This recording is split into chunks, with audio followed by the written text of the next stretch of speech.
High বন্ধুরা, তোমরা কেমন আছো? আশা করছি তোমরা সকলে ভালো আছো। আজকে আমি তোমাদের সামনে একটা নতুন কবিতা আলোচনা করব। সেটি হলো আয় আরও বেঁধে বেঁধে থাকি। এটি দশম শ্রেণীর একটা কবিতা। তোমরা মনোযোগ দিয়ে শুনবে, আশা করছি তোমাদের ভালো লাগবে। তোমরা যদি এই চ্যানেলে নতুন হও তাহলে অবশ্যই চ্যানেলটা সাবস্ক্রাইব করে দিও, যাতে করে পরবর্তী ভিডিও তোমরা সবার আগে পাবে। তো এই কবিতাটি লিখেছেন শঙ্খ ঘোষ। শঙ্খ ঘোষ বাংলাদেশের একজন খ্যাতনামা কবি। তিনি অনেক কাব্যগ্রন্থ লিখেছেন, যেমন পাঁজরে দাঁড়ের শব্দ, জলই পাষাণ হয়ে আছে, বিজ্ঞাপনে মুখ ঢেকে যায়, ইত্যাদি ইত্যাদি অনেক কাব্যগ্রন্থের লেখক তিনি।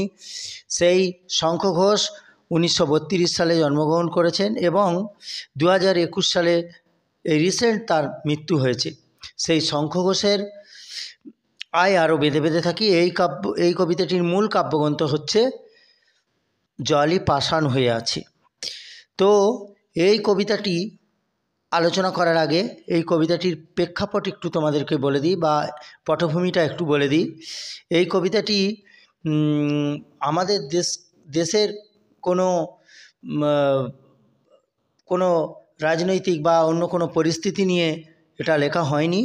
এটা আমাদের পার্শ্ববর্তী দেশের রাজনৈতিক বা অর্থনৈতিক পরিস্থিতিকে কেন্দ্র করে লেখা হয়েছিল। 1991 সালে মধ্যপ্রাচ্যের তেলের ভাণ্ডার নিয়ে যখন ইরাক এবং কুয়েতের মধ্যে লড়াই হয়, সেই লড়াইয়ে কুয়েতকে সর্বতোভাবে সহযোগিতার হাত বাড়িয়ে দেন বিশ্বের আরও তিনটি শক্তিশালী দেশ, ফ্রান্স, ইংল্যান্ড এবং আমেরিকা।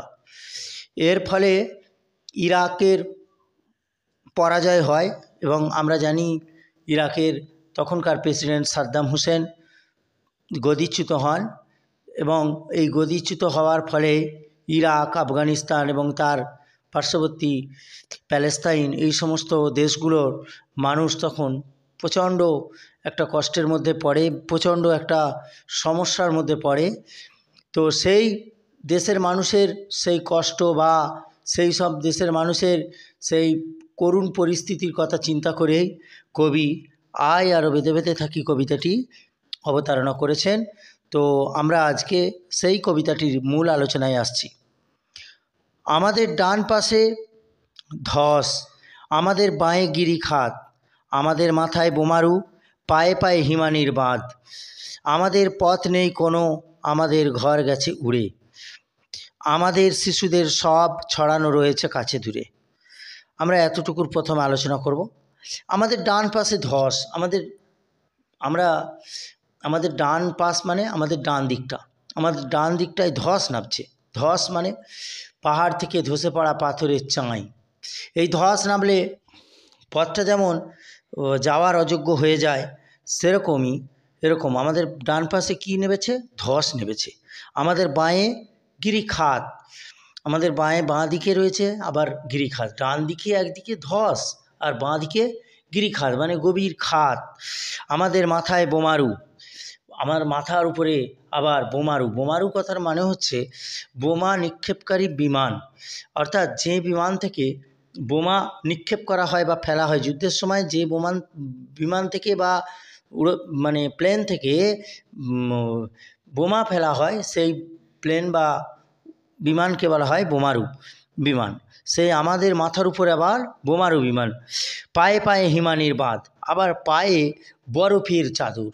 অর্থাৎ আমরা ডান দিকে যাব সেদিকে হচ্ছে ধস, বাঁ দিকে যাব সেদিকে গিরিখাত, আর সামনে বা পিছনে যেদিকেই যাই সেদিকেই বরফের চাঁই বা বরফের রাস্তা। অর্থাৎ আমাদের আর যাওয়ার কোনো উপায় নেই। তাই লিখছেন আমাদের পথ নেই কোনো, আমাদের ঘর গেছে উড়ে। আমাদের পথ নেই, আমাদের ঘর বাড়ি সব উড়ে গেছে। মানে ওই যে ইরাক আর কুয়েতের মধ্যে যুদ্ধ হয়েছিল, সেই যুদ্ধে কুয়েতের সঙ্গে যে তিনটি শক্তিশালী দেশ যোগদান করার ফলে ইরাকের পরিস্থিতি এতটাই খারাপ হয়। ইরাক, আফগানিস্তান এবং প্যালেস্তাইন এই তিনটে দেশের মানুষের এতই খারাপ পরিস্থিতি হয়, তাদের সেই খারাপ পরিস্থিতিকে বর্ণনা করার জন্য কবি শঙ্খ ঘোষ বলছেন কি, ওখানের মানুষের ডান দিকে ধস, বাঁয়ে গিরিখাত, আর মাথার উপরে বোমারু বিমান, আবার পায়ের নিচে পায়ে যে চলার রাস্তা সেটাই আবার হিমানির বরফের চাদর। অতএব পথ নেই, যাবার পথ নেই, অর্থাৎ প্রচণ্ড খারাপ পরিস্থিতির মধ্যে ওখানকার মানুষ পড়েছে। আমাদের ঘর গেছে উড়ে, আমাদের শিশুদের মৃতদেহ সব, তারপর সব মানে মৃতদেহ ছড়ানো রয়েছে কাছে দূরে। আমাদের শিশুদের মৃতদেহগুলো কাছে এবং দূরে, এখানে ওখানে ছড়িয়ে ছিটিয়ে রয়েছে। অর্থাৎ যুদ্ধ যখন শুরু হয়, সেই শুরুর সময়ে একটা সাইরেন বাজে যুদ্ধের সময়। সেই সাইরেনের শব্দে হয়তো বাড়ির বড়রা কি হয়, তারা একটা গোপন আস্তানা বা গোপন জায়গায় বা বাড়ির মধ্যে ঢুকে পড়ে, তো লুকিয়ে পড়তে পারে। কিন্তু ওই শিশুরা যারা মাঠে ঘাটে রাস্তায় যারা খেলছিল, তারা ওসব যুদ্ধের সাইরেনের শব্দ বোঝে না। তারা মায়ের আঁচলে লুকোবার আগেই আকাশ থেকে শত্রুপক্ষের বোমার আঘাতে তাদের মৃত্যু হয়। তাই তাদের মৃতদেহগুলো এখানে ওখানে অর্থাৎ পথে প্রান্তরে ছড়িয়ে ছিটিয়ে রয়েছে। তাহলে কবি কী বলছেন, এই প্রথম এই যতটুকু আমরা পড়লাম তার মধ্যে আমরা এটা বুঝতে পারলাম, আমাদের অর্থাৎ ওই সমস্ত দেশের মানুষের যাবার কোনো রাস্তা নেই, তাদের ঘরবাড়িগুলো উড়ে গেছে, তাদের শিশুদের সব অর্থাৎ মৃতদেহগুলো এখানে ওখানে ছড়িয়ে রয়েছে। আমরাও তবে এইভাবে এই মুহূর্তে মরে যাব নাকি? কবির ভয়, কবির প্রার্থনা, কবির বক্তব্য যে যারা বড়রা বেঁচে আছে তারাও কি এইভাবেই মারা যাবে নাকি? মানে শিশুরা যেমন হঠাৎ করে বোমার আঘাতে মারা গেছে, তেমন করে বাড়ির বড়রাও যারা বেঁচে আছে তারাও কি মরে যাবে? এটা একটা আতঙ্ক বা ভয়ের পরিস্থিতি তৈরি হয়েছে। আমাদের পথ নেই আর, আয় আরও বেঁধে বেঁধে থাকি। কবি বলছেন যে আমাদের আর পথ নেই, আমাদের আর রাস্তা নেই, কোনো দিকে যাবার রাস্তা নেই। এখন একটাই রাস্তা আছে, আমরা যদি মানে একতাবদ্ধ হয়ে বেঁধে বেঁধে থাকি, হাতে হাত রেখে থাকি, তাহলে হয়তো আমরা বাঁচতে পারি। মানে বলতে চাইছে ওই আমেরিকার বিরুদ্ধে, ওই ইংল্যান্ডের বিরুদ্ধে, ওই ফ্রান্সের বিরুদ্ধে, ওই কুয়েতের বিরুদ্ধে মধ্যপ্রাচ্যের তেলের লোলুপ দৃষ্টির ফলে যে সমস্ত মানুষগুলো, যে সমস্ত ওই আফগানিস্তান, ইরাক এবং তৎসংলগ্ন ছোটো ছোটো দেশগুলোর যে করুণ পরিস্থিতি হয়েছে, সেই করুণ পরিস্থিতি থেকে বাঁচার জন্য একটাই পথ খোলা আছে, সেটা হচ্ছে কি একতাবদ্ধ। এই একতাবদ্ধতাই এনে দিতে পারে তাদের সুখ, তাদের শান্তি বা তাদের জীবনটাকে ফিরিয়ে দিতে পারে। আমাদের ইতিহাস নেই, অথবা এমনই ইতিহাস আমাদের চোখ মুখ ঢাকা, আমরা ভিখারি 12 মাস, পৃথিবী হয়তো বেঁচে আছে, পৃথিবী হয়তো মরে গেছে, আমাদের কথা কে বা জানে, আমরা ফিরেছি দৌড়ে দৌড়ে। আমাদের ইতিহাস নেই, আমাদের লেখার মতো ইতিহাস নেই। আমরা জানি সাধারণ মানুষের জন্য কোনো ইতিহাস লেখা হয় না, সাধারণ মানুষের জন্য কোনো দিন কোনো ইতিহাস লেখা হয়নি।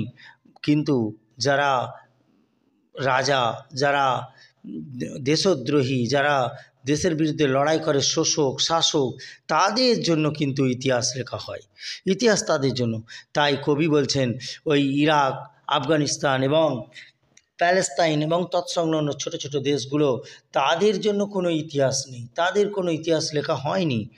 অথবা এমনই ইতিহাস আমাদের চোখ মুখ ঢাকা, বা এমনই ইতিহাস, সেই ইতিহাস হচ্ছে মানুষের দ্বারা মানুষের মধ্যে প্রকাশিত হয়নি, লেখা হয়নি। সেই ইতিহাস অপ্রকাশ্য এবং সেই ইতিহাসের পাতা কেউ খুলে দেখেনি, অর্থাৎ সেই ইতিহাস সারা পৃথিবীর মানুষ জানে না। আমরা ভিখারি 12 মাস। আচ্ছা, তার আগের লাইনটা আমি যেটা বললাম, আমাদের চোখ মুখ ঢাকা, আমাদের চোখ মুখ ঢাকা মানে আমরা অন্ধ, আমাদের চোখ খোলা নেই, আমাদের ইতিহাস লেখা হয়নি, তাই আমাদের ইতিহাস কেউ পড়েনি, তাই আমাদের চোখ মুখ ঢাকা। আমরা ভিখারি 12 মাস, পৃথিবী হয়তো বেঁচে আছে, পৃথিবী হয়তো মরে গেছে, আমাদের কথা কে বা জানে, আমরা ফিরেছি দৌড়ে দৌড়ে। পৃথিবী হয়তো বেঁচে আছে, কবি ধারণা এই এত বোমা, এত গোলাগুলি এত বারুদের গন্ধ পৃথিবীতে ছড়িয়ে পড়েছে এই যুদ্ধকে কেন্দ্র করে। সেই যুদ্ধে পৃথিবী হয়তো বা কবি বলছেন মারা গেছে, আবার বলছেন পৃথিবী হয়তো বেঁচে আছে। মানে কবি নিশ্চিত নয় এবং আমরাও নিশ্চিত নয় পৃথিবী জীবিত না মৃত। কবির একদিকে কবি কল্পনা করছেন এত যুদ্ধে হয়তো পৃথিবী মারা গেছে, আবার কল্পনা করছে পৃথিবী হয়তো বেঁচেও থাকতে পারে। অর্থাৎ বলতে চাইছেন যে পৃথিবী বেঁচে আছে না পৃথিবী মারা গেছে এটা আমরা বুঝতে পারছি না। আমাদের কথা কে বা জানে, আমরা ফিরেছি দৌড়ে দৌড়ে। কবি বলছেন, কবিতা আগেই বলেছেন আমাদের কোনো ইতিহাস নেই। গরিব মানুষ, সাধারণ খেটে খাওয়া মানুষের ইতিহাস হয় না, তাই আমাদের কোনো ইতিহাস নেই।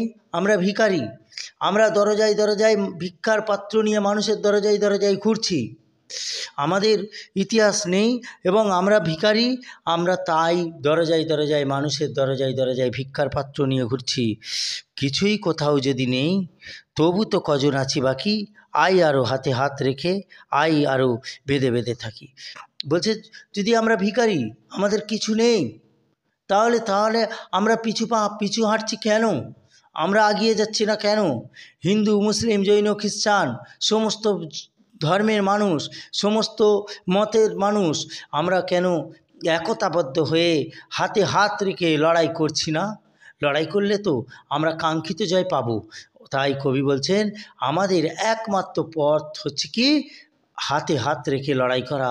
তাই কবি এই কবিতার মাধ্যমে আমাদেরকে একটাই কথা বোঝাতে চাইছেন যে হাতে হাত রেখে যদি লড়াই করি, আমরা যদি একতাবদ্ধ হয়ে লড়াই করতে পারি, তাহলে আমরা ওই অশুভ শক্তির বিরুদ্ধে অবশ্যই জয় পাব। সেজন্যই কবি এই কবিতার নাম দিয়েছেন আয় আরও বেঁধে বেঁধে থাকি। তাহলে আমরা এই আয় আরও বেঁধে বেঁধে থাকি কবিতার সমস্ত বিষয়বস্তুটা আমরা শুনলাম। যদি ভালো লাগে তোমরা অবশ্যই লাইক এবং শেয়ার করো এবং কমেন্ট করে জানিও। এবং সর্বোপরি বলি, তোমরা যদি এই চ্যানেলে নতুন হও তাহলে তোমরা অবশ্যই চ্যানেলটা সাবস্ক্রাইব করে রেখো, যাতে করে তোমরা নতুন ভিডিও পাও।